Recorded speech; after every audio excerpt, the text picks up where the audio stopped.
इसके लिए मित्रों हम लोग अभी फिर से एक प्रयास किया है। पहले जो लेटर जाता था मंत्री के पास या कहीं भी या अपोजिशन लीडर के पास, हमने इस प्रारूप को इस बार बदलने का काम किया, जिसमें सबकी सहमति दी। मैंने अगर 5 व्यक्तियों से मिलने का प्रोग्राम बनाया तो 5 तरह का लेटर तैयार किया, इनको क्या लेटर जाना चाहिए। उसके बाद अपॉइंटमेंट लेना शुरू किया है। कई तारीख को 20 में पहले ही मेरा आने का प्रोग्राम था, इनसे भी मेरा कोई प्रोग्राम नहीं, रवि भाई साहब ने कोई प्रोग्राम नहीं। मैंने अपने मन को जगा दिया कि अगर मुझे मेरे भी बाल बच्चों परिवार के भविष्य के लिए लड़ना है और सबका कल्याण साथ साथ होगा, बेहतर तो सरकार देगी, इसमें मेरा क्या करता है। तो हम सभी मिलकर के प्रयास करेंगे। उसमें गिलहरी के समान अगर हमसे जो थोड़ा बन पाएगा तो मैं अपने लिए करने आया हूँ मित्रों, किसी के ऊपर कोई एहसान नहीं। साथ साथ हमारे पूरे घर परिवार में ये एक परिवार है, अगर सबका भला होता है, हम लोग सफल होते हैं तो ये एक बहुत अच्छी पहल हो। इसके तहत हमने एक प्रोग्राम बनाया। उस समय में अचानक से क्या हुआ कि इन लोगों का विरोध मतलब कि विपक्षी एकता को बनाने के लिए बेंगलोर में इन लोगों का कार्यक्रम तय हो गया।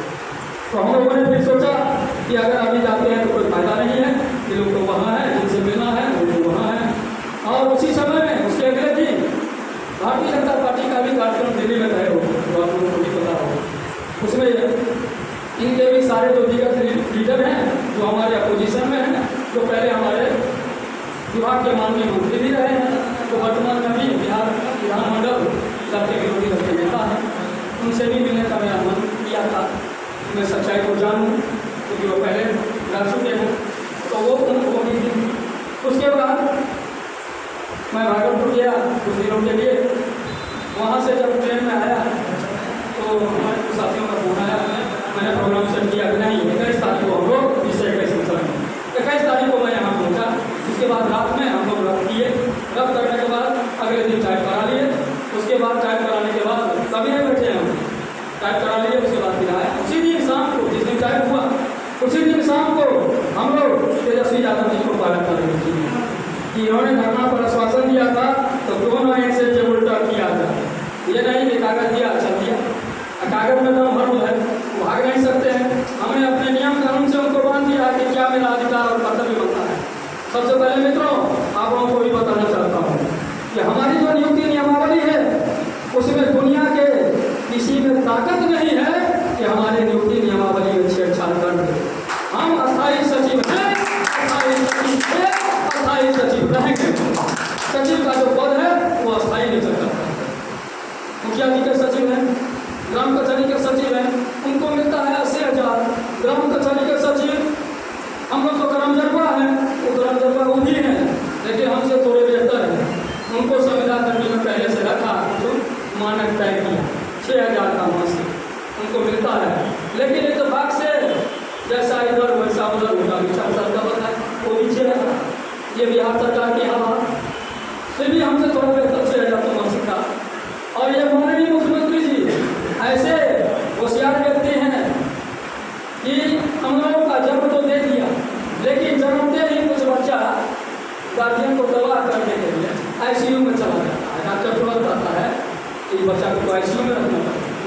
तो जन्म तो दे दिए, अस्थायी निचन का सचिव तो बना दिए, लेकिन हम लोगों को घर दिया ICU में। कहिएगा क्यों? कि उस नियमावली में पंचायत सचिव की तरह हमारा अधिकार और कर्तव्य निहित है मित्रों, लेकिन उसमें मानदेय भी कोई फिक्स होना चाहिए था। अगर आपने मुझे संविदा में नहीं रखा तो कुछ तो मानदेय का निर्धारण करेंगे। आपने हमारा योग्यता का निर्धारण कर दिया कि न्यूनतम मैट्रिक पास योग्यता होनी चाहिए, लेकिन उसमें इत्तेफाक से ये हमको लगता है कि माननीय मुख्यमंत्री जी ने जानबूझ के किया। उस समय कपिल देव कामत जी पंचायती राज मंत्री थे, तो हमारे ही जिला के हमारे गरीब प्रखंड के बगल के गरीब बाबू बनी, हमारा राजनगर है उनका बाबू बनी। उन्होंने सोचा था, मुख्यमंत्री जी ने कहा कि बाद में इसका मानदेय का निर्धारण कर देंगे, पहले काम करवाते हैं, देखते हैं कैसे काम करता है क्या करता है। हमारे बंधु समूह से भी मिले थे, उन्होंने आश्वासन दिया क्या बोला जी कि आप लोगों का मानदेय का निर्धारण होगा, आप लोग निष्ठापूर्वक अपने काम को करिए। हमारे मुख्यमंत्री जी बहुत तेज हैं, उन्होंने कहा कि इसको ड्राइविंग डिस्पर्सिंग पावर दे रहे हैं, ये काम कैसे करता है, इसके काम को चेक कर लेंगे, तब दाम फाइनल करेंगे। काम में गड़बड़ करेगा तो दाम रोक लेंगे। सत्यता यही है। ठीक ऐसा ही किया, निर्धारण किया नहीं, तो संविधान कर्मियों में तो हम आए, लेकिन हमको अवर्गीकृत में रख दिया गया, नॉन क्लासिफाइड तुम रखना है। जहाँ मानदेय का निर्धारण है तो क्लासिफाइड, मानदेय का निर्धारण नहीं है तो नॉन क्लासिफाइड, हमको उसमें रख दिया। लेकिन हम लोग भी तो हार मानने वाले हैं नहीं, एक से एक ज्यादा शेर हैं, छोड़ने वाले नहीं हैं। ये आंदोलन मेरा इतना दिन से चल रहा है। अब मैं आप लोगों को आश्वस्त करना चाहता हूँ। अभी तक हमारे एक बंधु ने कहा कि राजू गांधी बोलते थे, उनका भी जवाब दे रहा कि इतना दिन हो गया, 6 महीना 5 महीना, अभी तक तो कुछ दिखा नहीं। भाई सबसे पहले एक चीज जानना पड़ेगा कि सरकार का एक नियम और कानून होता है, काम करने का एक तरीका होता है। सरकार के लिए माननीय मुख्यमंत्री जी हैं तो वो सभी संविदा कर्मियों के गार्जियन हैं। अगर वो चिंता करेंगे तो सबके बारे में करेंगे, सिर्फ हमारे बारे में नहीं करेंगे।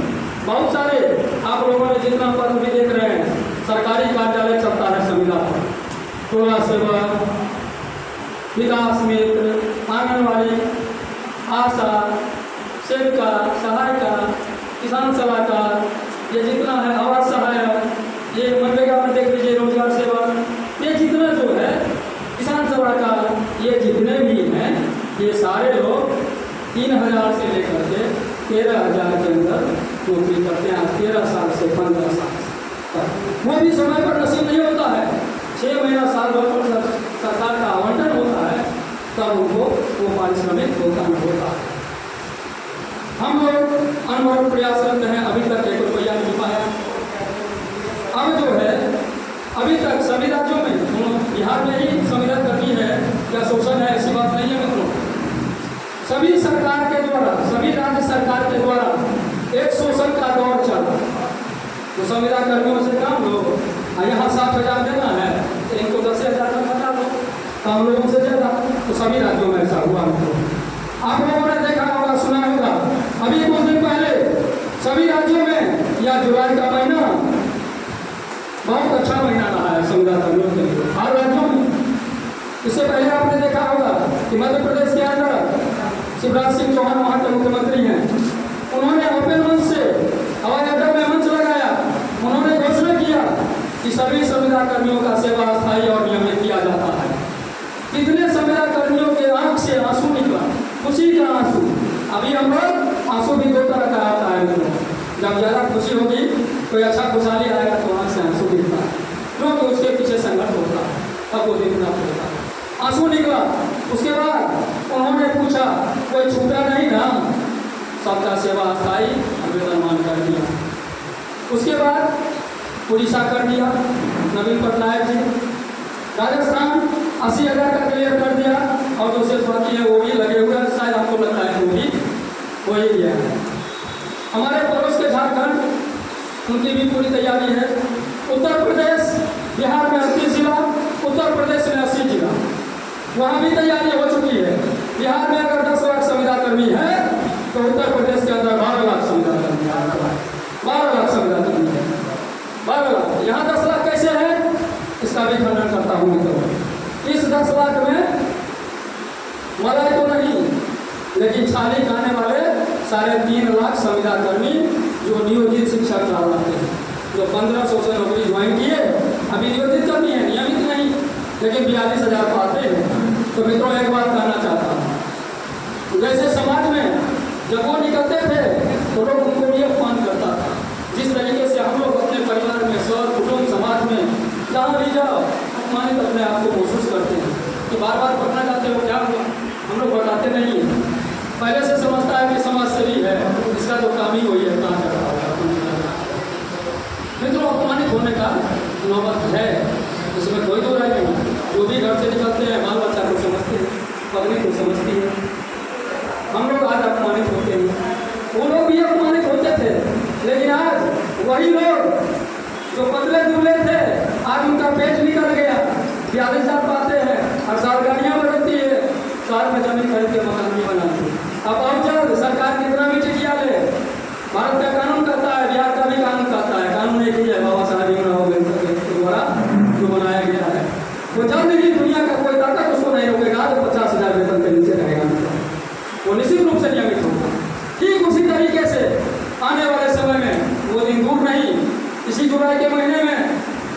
भी हो सकता है कि ये जो आने वाला कैबिनेट को हर मंगलवार को होता है, जितने भी यूट्यूबर हैं या जो भी न्यूज चैनल हैं, बार बार हम लोगों को देखते हुए, जितने भी संविदा कर्मी का संगठन है, सबसे उन लोगों की वार्ता होती है, सबको देखते हुए वो लोग जाते हैं सरकार के अंदर न्यूज देखते हैं, वार्ता करके आते हैं। उन लोगों के भी मन में आता था ये जो कैबिनेट हो रहा है इसमें हो जाए, ये हो रहा है उसमें हो जाए, जो हो रहा है उसमें हो जाए।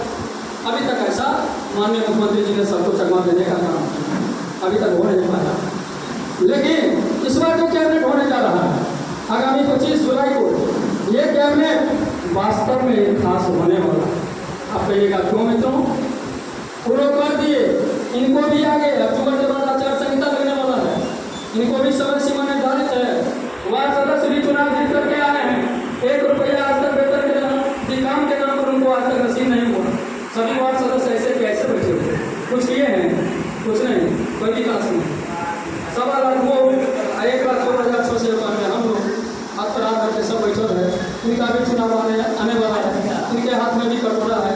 इस बार जो प्रेस कॉन्फ्रेंस होने जा रहा है उसमें एक खासियत है, अगर आप लोगों ने उस नोटिफिकेशन को पढ़ा होगा, उसमें एक खासियत ये है कि इस कैबिनेट मीटिंग के बाद आदरणीय संजय झा जी जो सूचना प्रसारण मंत्री भी हैं, 2 मंत्रालय उनके पास, सूचना प्रसारण मंत्रालय में एक सभागार है। उस सभागार में एक सरकार के स्तर पर कैबिनेट की बैठक होने के बाद प्रेस कॉन्फ्रेंस का आयोजन भी किया गया है, जो नोटिफिकेशन इस बार स्पष्ट निहित है। इसका अर्थ क्या? निश्चित रूप से कुछ न कुछ एक बड़ा अनाउंसमेंट होने वाला है। वो अनाउंसमेंट क्या होगा? तो संविदा कर्मियों से मिला जुला ही होगा, और तो कोई समस्या का नहीं है। समस्या तो हम लोगों का है, संविदा कर्मियों का है। सभी संविदा कर्मी हम लोगों की तरह झाल बजा रहे हैं। इसलिए मित्रों, वो दिन दूर नहीं कि हम लोग कामयाब होंगे। जैसे वो लोग समाज में अपमानित कराते थे, ठीक उसी तरह से जो हम लोग को आज अपमानित करने का काम करते हैं, ठीक आने वाले समय में वो लोग हम लोग के पास आएंगे, हम लोग को वो पावर मिलेगा। सचिव जैसे प्रधान सचिव है, तो हम लोग भी निचले स्तर पर ही क्यों नहीं? तो पहले हम लोगों का सिग्नेचर होगा, उसके बाद पंचायत सचिव का सिग्नेचर होगा, तो बन जाएगा। इसलिए मित्रों, आने वाले समय में हम लोगों को बहुत अधिकार मिलने जा रहा है, और जो कर्तव्य है वो भी मिलेगा। और हम लोगों का अच्छा खासा ये भी बात कर देते हैं कि 5,000 10,000 वाला जमाना गया, जो सरकार पटा लिया, शोषण कर लिया, हो गया। माननीय सर्वोच्च न्यायालय, माननीय उच्च न्यायालय, भारत सरकार,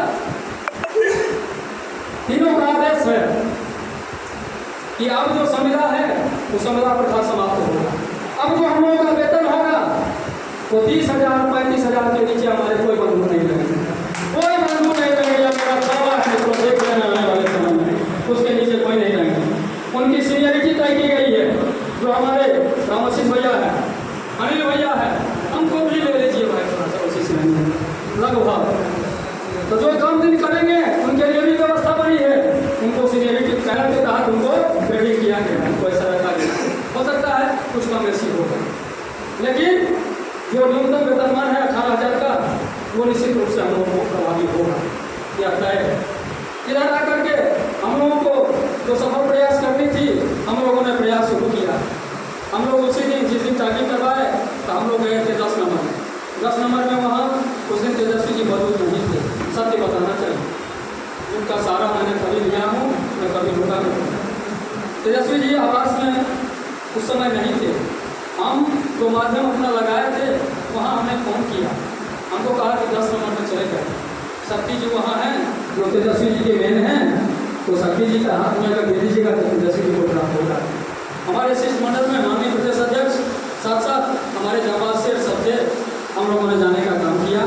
और वहाँ सभी बंधु खड़े भूटा वहाँ जाकर के शक्ति यादव जी को अपना आवेदन दिया, और लालू जी सामने बैठे हुए थे, इतना ही दूरी पर हमारे भैया हैं, वो बैठे हुए हैं, और हम इतने ही दूरी पर। शक्ति यादव जी से मैंने प्रश्न किया तो उन्होंने जवाब दिया कि भाई आप लोग चिंता मत करिए, जो आप लोग घबराए हुए हैं बार बार आते हैं भाई, आपका जो काम है वो आपके पंचायती राज विभाग के जो अपर मुख्य सचिव हैं उनके पास भेज दिया गया यहाँ का मीर कुमार सिंह के पास भेजा जा चुका है। आप लोग थोड़ा तसल्ली रखिए। उसके बाद प्रेसिड उसके बाद हम लोग जब बाहर निकले तो ऐसा महसूस हुआ कि 5 नंबर में तेजस्वी जी हैं मौजूद। हम लोग जब वहाँ गए तो वहाँ देखे कि अपर मुख्य सचिव की गाड़ी निकली, गाड़ी तुरंत निकली, अंदर से गेट हो गया बंद। अब उनके राघवपुर के कार्यकर्ता बड़े बड़े नेता चिल्ला रहे हैं और बड़े बड़े और जगह से जो आए हैं सब चिल्ला रहे हैं। परमिशन का दिक्कत था, वहाँ उस दिन नहीं हो पाया। फिर हम लोगों ने तय किया, उसको फोन किया तो कहा कि कोई चिंता नहीं, शक्ति जी के हाथ में चला गया ना, आप लोग भी जानते होंगे उनको, राजद के वो प्रवक्ता हैं वरिष्ठ और टीवी पर वही आते हैं, पार्टी का पक्ष वही रखते हैं। शक्ति जी के हाथ में गया तो तेजस्वी जी को निश्चित प्राप्त वही जाना। हम लोग भी आश्वस्त, फिर भी मैं प्रयास में हूँ, हो सकता है कि आज से कल तक जब मुझे मौका लगे मैं तेजस्वी जी का भी दर्शन करूँगा। हम लोग उसके बाद अगले तो मेरा जा चुका है। उसके बाद हम लोगों ने प्लान बनाया कि बिहार सरकार के मुखिया जो हम लोगों के जन्मदाता हैं, लेकिन जन्म दे करके और अभी तक रोड पर भटकने के लिए छोड़ दिया, तो उनके यहाँ तो नंबर लगाना सांसद को भी कठिन होता है, मुझे पता है मित्रों, तो हम लोगों को मुशावरत जरूर करना पड़ेगा। हम लोगों ने अपना उपाय ढूंढ लिया। आदरणीय बिहार सरकार के माननीय मंत्री, जल संसाधन मंत्री, जिनका सहयोग मुझे प्राप्त हुआ था, मैं यही धरना स्थल पर 9 जनवरी को आया था मित्रों। उससे पहले आया था 11 जनवरी को हमारे जिला में कार्यक्रम थी, सभी समाधान यात्रा जो चला था, कहने का काम किया होगा मित्रों। दोनों चला था, एक सुबह का था जो हम लोग भेज किए और एक शाम को। वहाँ से इन्हीं के आवास पर रात्रि विश्राम हुआ था और वहाँ से वीडियो कॉन्फ्रेंसिंग के माध्यम से यहाँ के प्रधान सचिव को बताया गया था। तब जा करके जनवरी में ही हम लोगों को मकर संक्रांति के बाद संविदा में जोड़ा गया और माननीय मुख्यमंत्री जी ने पिछला वेतन का निर्धारण कर दिया, लेकिन ये तो वो लोग जानते हैं, हम लोगों को तो पावर नहीं है कि उनको बोलेंगे कि ये तो हम लोगों का दम नहीं है। संविदा में जोड़ा पहले, मानदेय का निर्धारण किया पिछला, उसके बाद आगे हम लोगों का अस्थायी नेचर का पद है, हम लोगों के बिना गाँव का विकास रुकेगा, इसके लिए उन्होंने उसमें लिखा कि आगे इनके सेवा को काम रुका हुआ है, सेवा अस्थायी करके और सम्मानजनक वेतनमान का भी प्रावधान किया जाए। माननीय मुरारी गौतम जी को आदेश हुआ, लेकिन उसमें माननीय मुख्यमंत्री आदेश किए, विभागीय कार्रवाई चली। आप लोग हमारे संगठन के लोग सम्राट चौधरी जी को कहते हैं कि इनके कारण हम लोग आश्चर्य करते हैं, मैं इसका खंडन करना चाहता हूँ। वो हमारे पंचायती राज मंत्री जरूर थे, उन्होंने 3 बार कोशिश किया था मुख्यमंत्री के पास, फाइल लेकर के जाकर के बगल में खड़े होकर के बात किए थे, कहा कि सारे लोगों का भी कर दिया जाए, बहुत परेशान कर रहे हैं, इनका भी तो बनता है हक। उन्होंने कहा कि पैसा कहाँ से दोगे, उनको तो इधर उधर होना था, उनके पेट में दर्द था, ये तो भाजपा को श्रेय मिल जाएगा, सत्यता को जानिए। तो इन्होंने कहा कि वेतन कहाँ से दोगे, हर महीने वेतन देना पड़ेगा, पैसा है, इसलिए अभी रहने दो, समय आने पर विचार करेंगे।